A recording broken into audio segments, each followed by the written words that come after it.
Tignan natin ang ngipin ng kambing na ipinanganak noong March 7, 2025. Ngipin ito ng mag-iisang linggo na kambing.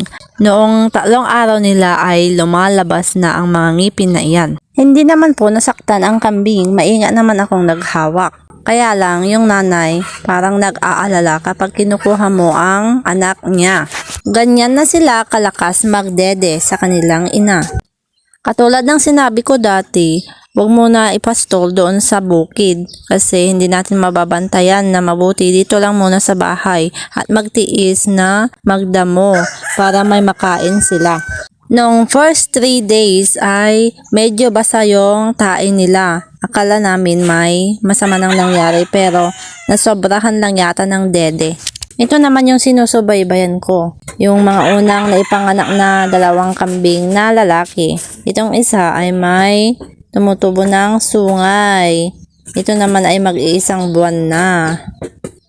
Tingnan natin yung isa. Yung isa parang walang sungay. Kasi hindi namin alam kung ano ang itsura ng kanilang ama. Kasi nung binili namin ang inahin ay buntis na pala.